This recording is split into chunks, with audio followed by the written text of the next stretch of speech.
The definition of religion: the belief in and worship of a superhuman power or powers, especially a god or gods, a particular system of faith and worship. Now, here on this sign here, it's like a line, and there's a deity down here. Male, female, doesn't matter. You have no religion, or you have so much religion you're exploding. Where do you lie on that line? I used to be right about here. But I'm way over to this side now.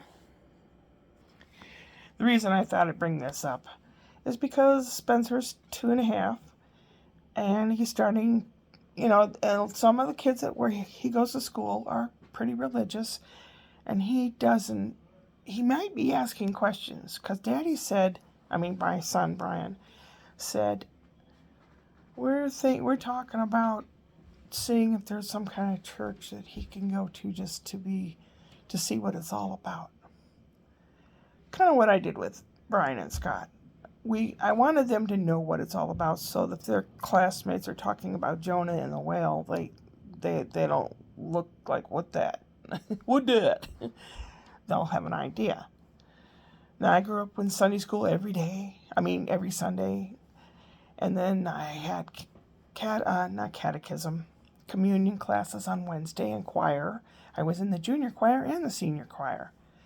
I sang alto in the junior choir, and I sang alto and tenor in the senior choir.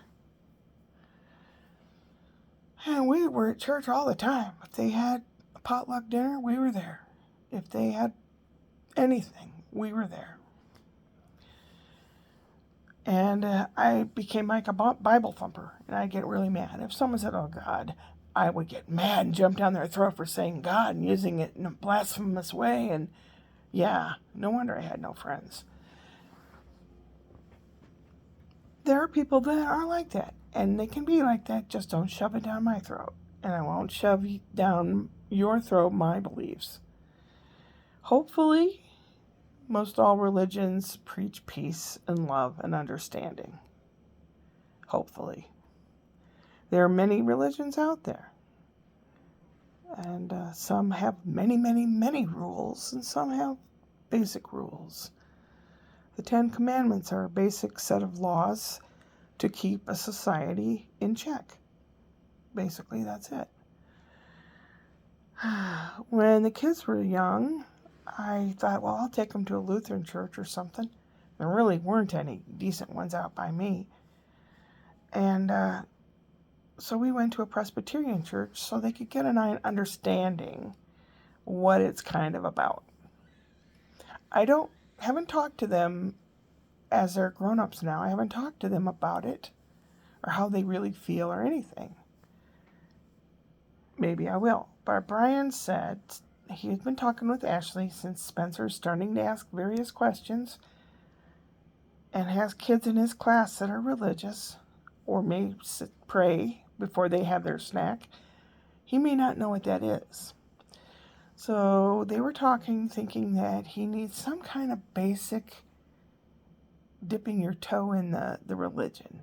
And if he enjoys it and it helps him in his life, I think it's good. If religion helps you get through things in your life, then that's very good.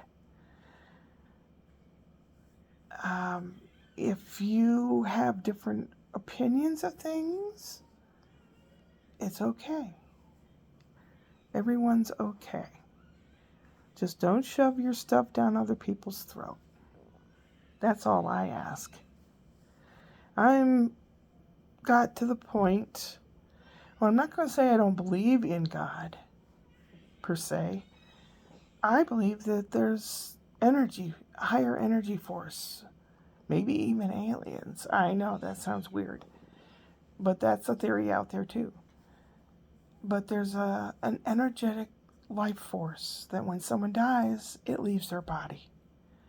And there have been records of nurses and doctors having seen something leave a body. That's what I believe. And it's like in the ethereal plane. It's the all and it's the nothing.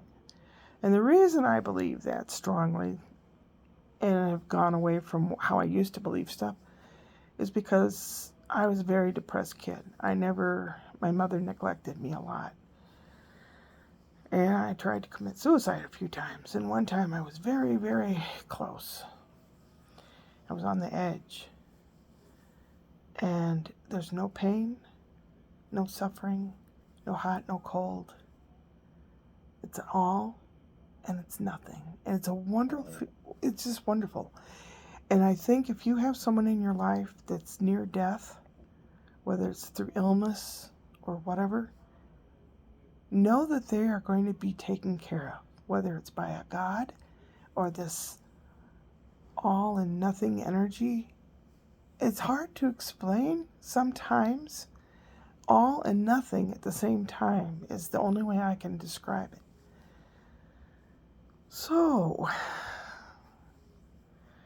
I don't poo-poo other people's religions. Sometimes I wonder. Some religions are very strict, and they have only the men can do this. Only the women have to do this, and the men have to do that, and they can't sit near each other. And I was in a play with a guy, and I don't know what religion he was.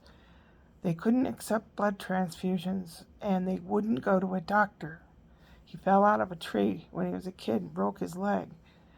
Did they go to the doctor? No, they did not. Only men were allowed to pray over him. And I said, "Are you still that religion?" He says, "No." So, different things in life can take you from where you were to where you are now. I think the people that have some of those really, really strict religions with all the rules, people get used to following orders. And they're the ones that can be easily swayed by a con man. Just saying. Oh, peace to everybody out there. As Ringo says, peace and love. And I'll let you know what the traveling through finding a religion for the kids is like, or whatever. Maybe it'll just be mom and dad explaining stuff. I'll let you know.